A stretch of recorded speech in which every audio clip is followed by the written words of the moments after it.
Yeah, guys, before we bring in our guests, I want to remind you that you can get buckets with your first bet on FanDuel, America's #1 sports book. Because right now, new customers get $150 in bonus bets with any winning $5 bet. That's $150 if your bet wins. You guys can bet on all your favorite NBA players and teams with quick bets, live same-game parlays, exclusive props, and much more. You guys just have to visit FanDuel.com/UCSS and shoot your shot. FanDuel, the official sportsbook partner of the NBA. It's not every day we get to speak with a Browns legend, but today we are lucky because Michael Dean Perry, the Cleveland Browns legend, defensive end of all defensive linemen, is joining us here on the Ultimate Cleveland Sports Show. Michael, thanks for taking some time, and how you been?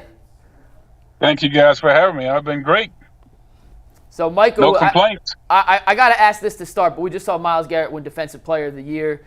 You are in the top 3 all times in Browns history for sacks. Myles, obviously, #1 now. What makes Myles so different, unique, and frankly unstoppable from someone who played the position and knows the ins and outs of getting to the quarterback better than any of us? You know, there's plenty of great pass rushers. You can take Reggie White. You can take Bruce Smith, Lawrence Taylor. Everybody has their own little nick on how they get to the quarterback, how they defeat that guy in front of them. You know, mine was leverage. Myles, I think Myles' hips are so great, and he has that dip. I think that gives linemen a lot of trouble. So when I look at Myles play, that's what I see as a big advantage for him. He's able to dip that shoulder very easily and turn his hips and get around.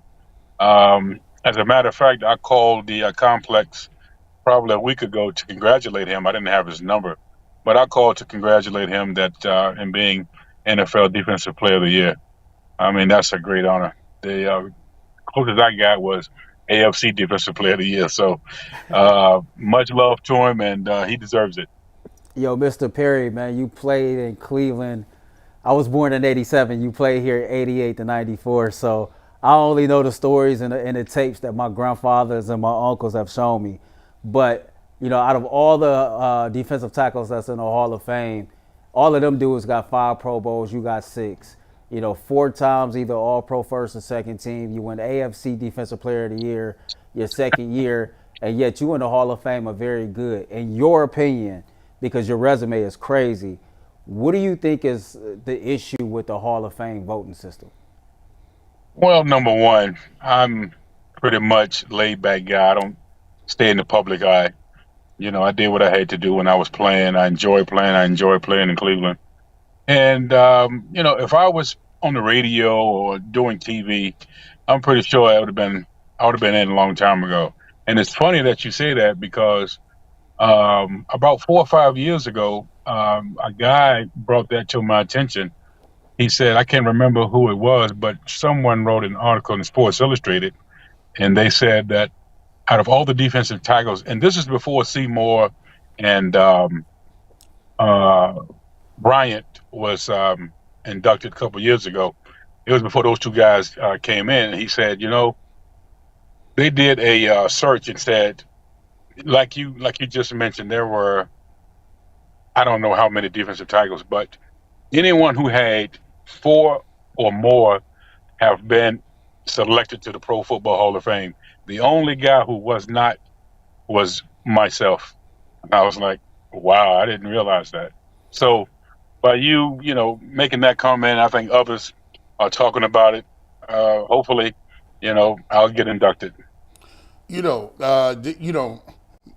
I talk about this all the time. Like, you know, I grew up, I played defensive line in college. And the crazy part about it is my dad used to take us up. We couldn't really afford to go to the Browns game, so our dad used to take us up to Berea and watch practice.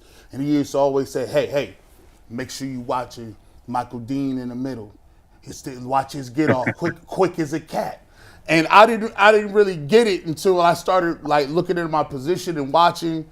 And I think a lot of times, a lot of people don't give you the credit of what you were able to do, just being disruptive in the backfield. Just the other night, I was watching a game. I'll be watching a lot of old school games. I was watching, I believe it was 1992, the Miami Dolphins versus the Cleveland Browns at Cleveland Browns Stadium. They talked about it, how you was hurt. in that Monday night game, and then you weren't going to be in that game. And I remember the first 4 or 5 plays, they handed the ball off. I'm like, if Michael Dean was in there, they wouldn't be getting that off. And I'm like, that's 30, 40 years ago, G. Bush. But that's how they. And Dan Dierdorf was talking about how the Browns defense. You got Clay Matthews, but the guy inside, the superstar, is Michael Dean Perry. Do you think just because of the fact that you played in Cleveland and maybe you didn't play in a big city that people just don't give you the credit you deserve? To be honest, I don't know what the reasons are. Like I said before, when you talk about my accomplishments, it really shouldn't matter if you played in a big market, media market area, whether it's New York or California or whatever. The mere fact that your performance on the field speaks for itself, that's all it should matter, plain and simple. So when the individuals who are supposed to vote on individuals who made an impact in this game, regardless of where you played, they should see that individual and say, hey, you know what, this guy is deserving. So to answer your questions, maybe not, I don't know. But in my humble opinion, if you produced on the field, if you were a great player on the field, you should be recognized. That's my take. We'll get the Michael Dean Perry to the Hall of Fame campaign getting underway again. We got you. Don't worry on that. But in doing some research for this interview, I found that you had a picturesque, perfectly clean resume, except you got kicked out of practice once. And I was curious, what could you have done to get kicked out of practice just once in your career? You're talking about at Clemson, I take it. I believe that's what I was referring to, but I couldn't figure out exactly what the reasoning behind that was. Okay, I'll tell you, it was a spring game, spring practice. It was my senior season. So that had to be the spring of '88. Uh-huh. And we were doing number 1 offense, number 1 defense at the time. Yep. And I think the first 6 or 7 plays, they ran. I might have had 2 or 3 sacks, tackles for a loss. And so Coach Ford yelled at me. And think about this guy. He's yelling at me. So I'm like, okay, wait a minute. Did I jump off sides? I'm in trouble. What happened? And he yelled, Michael, and he has a very high-pitched voice. And he would yell, Michael, get the hell out of there. I was like, okay, what did I do? I can't get nothing done. So he kicked me out of practice.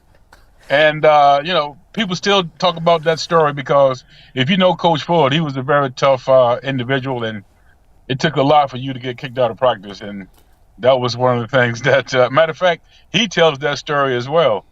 He said that's one of the guys that I had to kick out of practice because I could get nothing done. I think the biggest compliment, it's funny that you asked me that because the biggest compliment that I ever got was a scout from the Chicago Bears. When he came and he was looking at other players, and he said, Michael Dean, you are just as good or better than some of the guys that we have on our front now. I'm like, yeah, okay, right. You blowing smoke because my brother is up there, so you just being nice. But sure enough, I ended up having a pretty good career. And I saw him in Denver when I played in Denver back in 96, 97. He said, what did I tell you? I said, yes, you did tell me that, but that just goes to show you. Honestly, I didn't think I was good enough to play on the next level, guys. Really? That's crazy. So I did not. I did not think I was good enough to play on the next level. So when did it click then? Was it that practice when Coach kicked you out for destroying the game plan, or when did it click? Yeah, that was one of the instances. And then another time, as a sophomore, they moved me from defensive end to outside linebacker. And in training camp, I broke my my leg. And so Coach Ford came up to him. He said, oh, Michael, it's a good thing it wasn't that big bone because you wouldn't make that big money. And I'm like, huh? What is he talking about? Yeah, so that's when it clicked. Okay, I must be pretty decent. And that's when it, started thinking, okay, I have a chance to play on the next level. That's awesome. So starting out, I didn't think I was good enough. So speaking of former Clemson Tigers and Cleveland Browns, there's a former Clemson Tiger by the name of Deshaun Watson, who was once deemed the Michael Jordan. His coach once called him the Michael Jordan of football. From one Clemson Tiger, talk about Deshaun Watson. Do you believe that he can return to that quote unquote Michael Jordan of football form that he once had? Absolutely. You hear it a lot in golf about individuals, and the biggest example probably is Tiger Woods. This game is played between the ears, and when Deshaun can block out all the external stuff that is going on and just focus on football, getting his mind right, getting his body right, there's no doubt in my mind that Deshaun Watson can be that player that he once was, and everybody's looking forward to seeing. There's no doubt in my mind he can't get back to that level. I got a follow up before G go because Mr. Perry, we ask a lot of players, a lot of athletes, current and former athletes, these questions, and it seems like most former players or current players believe that he can get back to that. Meanwhile, people like in the media, like myself or fans, they say no. So like, what is it that former athletes see, like with that third eye, that we don't see, that truly make you all believe that? Let me tell you something. You guys can look at an average player, and he's going up against Pro Bowlers, all pros, and you say, oh, that guy, he's not very good. But let me tell you guys something. We may play very well, and we may dominate, or we may get the best of that guy, but believe me, that guy is still a pretty good damn athlete. Even though that, he's playing against some of the best athletes that ever played the game, still yet you can't discount that guy and say, oh, that guy's garbage, that guy's this, that guy's that. There's a reason why Deshaun Watson was drafted the way he was drafted, when he was drafted, and also the contract that he got. It was a reason why. That's because of the level of play. So he's not at an age where he cannot get it back. Now, if he was 37, 38, I would say, yeah, probably time has passed him up, but clearly not. So if he can just focus on playing the game of football, focus on himself and getting, back to that level, I think he will be fine. Yeah. So that's what I see as an athlete to another athlete. Unless he's hurt or he's old, you always have that hope that guy can get back to that place where he was once dominant. Now, saying that, that's why I don't think a Tiger Woods can ever reclaim that status that he once had, because of what? Physically, he's not able to do it. No matter how much he tries, his body has broken down. That's why. That's the difference. That's a great point, Michael Dean. There's a lot of people who feel that he can't get to where he wants to get back to. I feel given healthy and having a whole year, I think he can put up some numbers. Now let me ask you this. Now there's a guy that you played football with. My man, I said, I wanted to get somebody on the show. I reached out and my man Leroy Horace said, listen, when you get Michael Dean on, you ask him about this time that you actually had a little run-in with Bill Belichick, and you guys were supposed to be in pads, but Michael Dean Perry, being the big dog, you put an end to that. How did that go down? How did you just pull rank on Bill Belichick like that? How did that go down? Well, Leroy need to keep his mouth closed. Anyway, that's impossible. We have Leroy on every week, and we learn, Michael, that's an impossible task. And listen, guys, yeah, exactly, very impossible. So let me tell you what happened. I can't take all the credit. That was the same year that Jerry Ball and I played together in Cleveland. You remember that? Yep, he told me he played. I interviewed him about a week ago. Yep. Right. So Jerry and I were in Cleveland, of course, at the same time, and we're going to the training room, get taped, get ready for practice. So they'll give you the schedule right before you go out. Well, not right before, maybe a couple hours before, and let you know what we're going to be doing. So Jerry came to me. He said, Michael Dean, do you see this? I'm like, what? He said, Belichick has us in full pads. I said, no, you got to be kidding me. Because it was a Monday night game, if you guys remember. Uh-huh. And so we already had a few days in pads. And we was like, man, our bodies were just like sore and beat up. And so I told Jerry, I said, Jerry, listen, man, Nobody's going to go out this locker room in full pads. We're going to be in shorts and shoulder pads. So Jerry stood on one side of the door, and I stood on the other. So Mike Johnson, Clay Matthews, at that time, Benny Testaverde, so they was trying to get out the door with their full pads on, and Jerry and I was like, no, you got to take them off. We going shorts and shoulder pads. So Bill came up to me. He said, "Y'all better damn win." And of course we did, but that was the end of the subject. That's awesome. Go put the pants off. That's That's a good. What's that? Do you have a Leroy story that we can bust his balls about? Because Leroy comes on every week, like we said, and he always gives us Every ammo week. on everyone else. But Wait a minute. Why do you guys tea. have? Wait a minute. Huh? Leroy was talking regular every week. Oh my God! You know what? You guys have to find better guys to have on the show every week. Okay. Don't have Leroy. I'm just telling you guys. Don't have Leroy. No, I'm just kidding. Leroy is a great teammate. He was a great player. I don't have many stories about Leroy. I mean, he was pretty much to himself. He did what he had to do. He was a good teammate. So I don't have any stories you can bust his butt about. Gotcha. But give me some time. I can't think of anything right now, but it's not to say that later on I'll remember something. Now listen, Michael Dean, we got Bernie on every week too. See, we got BK. Do you got a Bernie story?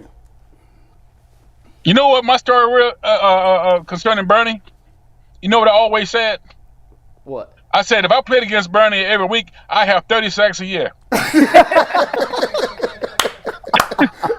I said to myself, I wish I could play against Bernie Kosar because he doesn't move. He's back there like the Statue of Liberty. He doesn't move. I say, man, I would have about 30 sacks a year if I played against Bernie, every game. But anyway, no, Bernie was he's another good teammate, great guy. I have nothing, no stories.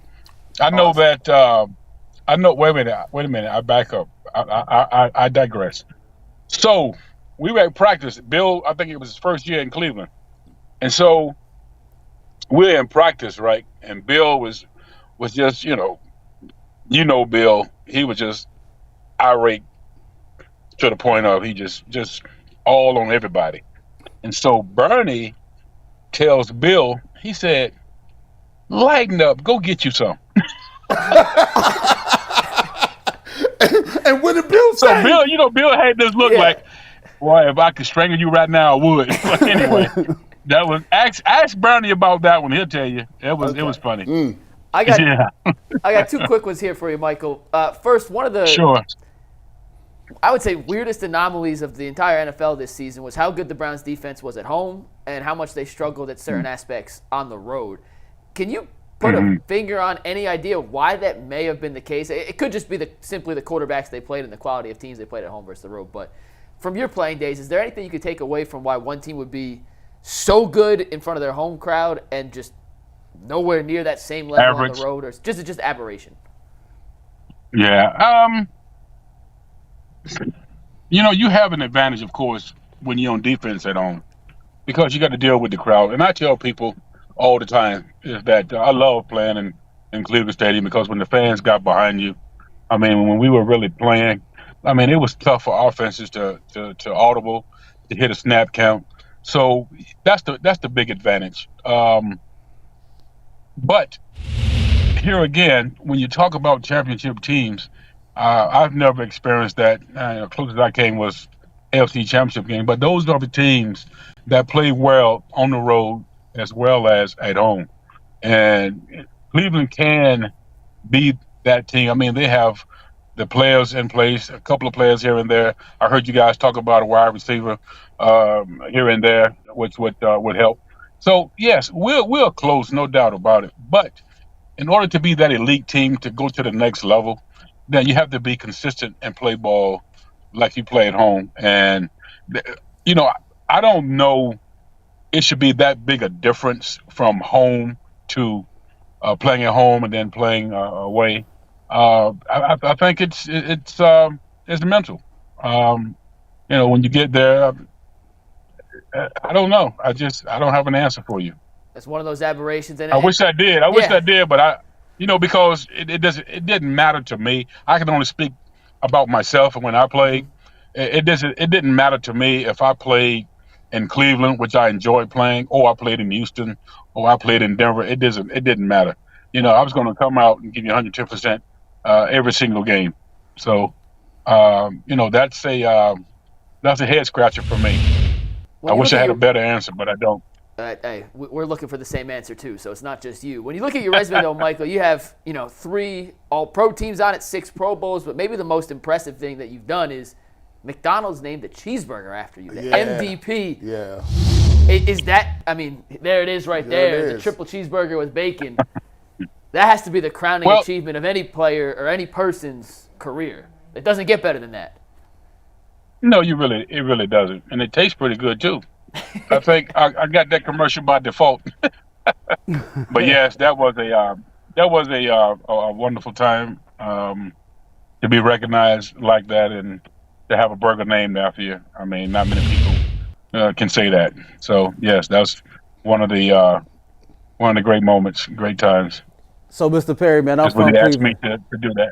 I'm from here. I'm born and raised here, right? And I know predominantly now a lot of athletes, they stay on the west side. So, like, late 80s, early 90s, if you played for the Browns, like, was you an east sider or on the west side? I was a west sider. I stayed in Westlake, right off of, I'm sorry, I apologize. I stayed right off Don't apologize. Crocker Bassett Road, exit Interstate 90. Crocker Bassett Road. Yep. I stayed out there. I think Bernie stayed out there. Kevin Mack.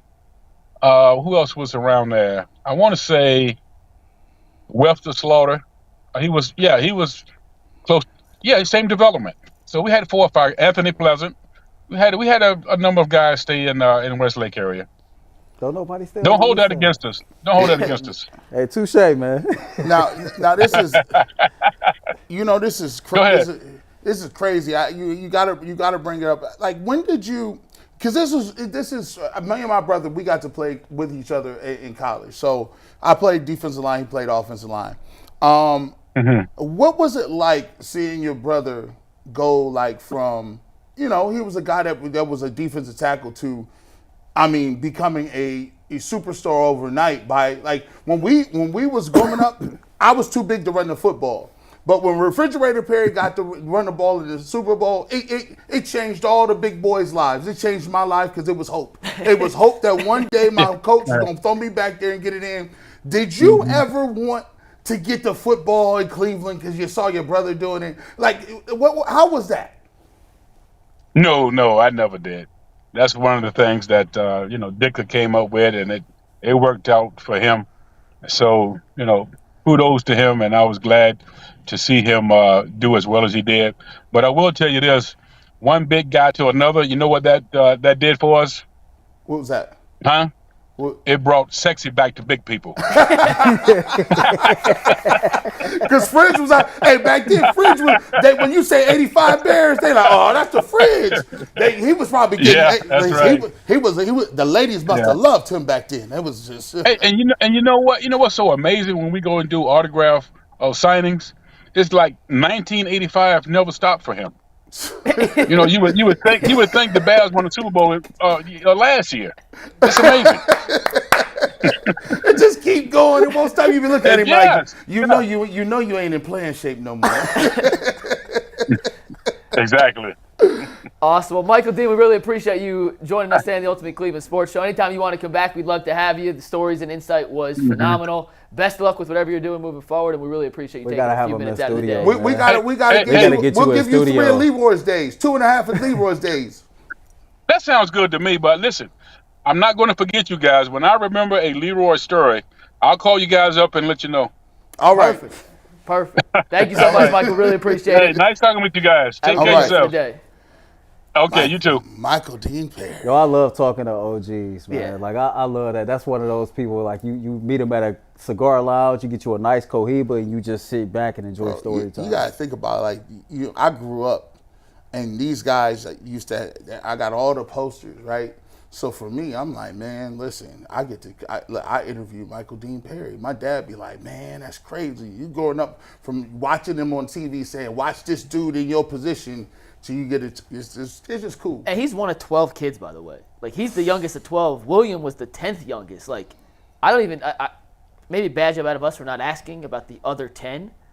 But if that's 2 of the 12, Can you imagine? You got a whole offense. Can you Or imagine? defense. Can you imagine the fights at the crib? That's what I'm saying. Like, that's. I'm like Gito. Like, I was born in '87, and my grandfather and my father has always told me the stories about Michael Dean Perry. Like, a lot of people talk about Clay Matthews, but he'll say, man, people never talk about Michael Dean Perry enough. How, like, you know, he said, you know, he was the equivalent of, like, what you see a superior defensive tackle. I think he used Warren Sapp at said time. He said, you see Warren Sapp now? He said, that was Warren Sapp before Warren Sapp. So, like, straight, man, shout out to him. Like, he looked good, too. He did look good. Great speaker. Would love to have him back on. Did you see what – and will you pull up the cheeseburger tag board again real quick? I noticed something on this, Earl. I'm dying to know if you noticed this, too. It's what do you notice $1.99. about that ad? Triple cheeseburger with bacon. $1.99. Yeah, I heard talk about how inflated price that fast food are. man. You can't get a regular cheeseburger now for $1. And I bet you he got it in record time. I bet you he went to the drive-thru, he got it for $1.99, and he got it in less than 2 minutes. You go to the drive-thru today, you sitting there 10 minutes before they even take your damn order, and then you're going to sit there another 5 minutes before they take your damn money, and then they're going to give you your food, and your fries probably damn cold. They gave you 2 napkins, no straw, no ketchup. Dang, Earl, you trickered? That's crazy. Listen, it's one of the things Earl has been passionate about since the day I've met Like- him, is how bad the fast food industry has gotten. Like, why do in the you last call 10 it years. fast food if you not going to actually, Deliver. like stick to the stat? Yeah. Like, come on now. I actually think that $1.99 might have been for the meal. Because you saw it included. It might have they been had for a the Coke. meal. And pull it back up. They had a Coke up there. So, I can't see the tiny font next to it. but it's crazy. No, the $1.99 says only $1.99 plus tax, sandwich only. Oh, okay. So they were still getting money. $1.99 is still kind of expensive back then, though. For a triple cheeseburger with bacon, though? I mean, double cheeseburgers used to be 99 cents. Remember? We was growing up. Double cheeseburgers 99. Apple pies is $1. And don't go to the Wendy's. Ain't no dollar menu no more. Ain't no dollar menu no more. That was the whole best part of it. Was the Wendy's dollar Yeah. menu was just you could go in there and get your money. You Man, thought you you don't. was People winning. don't even know, man. Wendy's, like a meal out at Wendy's and a meal at Longhorn cost the same these days. Don't go to Arby's. They're still paying Ving Rhames to say we have the meat. You paying Ving Rhames all that money? A regular roast beef sandwich is like $5.60. No curly fries. No, cheese? I know, Aunt, you're trying to move on, but listen, and Aunt No, Mom I'm probably actually know trying about to this find too. Like, I went to Collinwood, so McDonald's was right across the street. Like, I lived off the dollar menu. You know what I'm saying? $5 went a long way. You had dessert. You could get the small drink. You could get McChickens was $1. The McChicken. You could get the McChicken. You could get the double cheeseburger. Then they the turned them McNasty. into the McDoubles, which didn't have 2 pieces of cheese on it. Then they just got rid of the pie. They was like, you know what? Sorry, we're not gonna. And remember, you guys want to know how much a Dave's triple from Wendy's right now is? Does not have bacon on it, just 3 patties and some. $9.86. Is this a meal or just a sandwich? Just the sandwich, according to DoorDash. 'cause Probably I like can't find it on $10. $7.99. $9.89 something. $9.61. That's What? crazy. Absurd. Yeah. You talk about the salary cap inflation? That's That's the triple cheeseburger inflation. That's- We really Hey, gotta put be a talking about. franchise tag on that. Yeah, I would franchise tag. I'm MVP. franchise tagging I that. don't know Wendy's how. burgers aren't good enough for a franchise tag. I don't know how y'all date. Listen, like I got out of the dating pool before I met my wife. I was going on these dates, and I was appalled at the level of how much money did it cost to go out to eat. And I was appalled that I was like, you lied on your pictures. I would have not taken you to a sit down. You lied. You talking about- you used you Photoshop, talking and I about- don't want to pay for your meal. Hey, you talking about y'all date? I got kids. Gee, I took myself. I You took talking about- y'all myself talking about to dating. Barrio, That's and cute. it was I got kids. $75. I have kids. Yourself at Barrio? I took myself to Barrio, and it was $75. Did you get hammered? I had 3 margaritas and 5 tacos, so not really, but I would listen for that price. I would have roofied myself. I would have been like, "Yeah, take Man, what is advantage. going on? Take advantage of me. Hey, I give am us so a read. vulnerable." Give us a Pineapple. read. Give us a read. all right, moving on.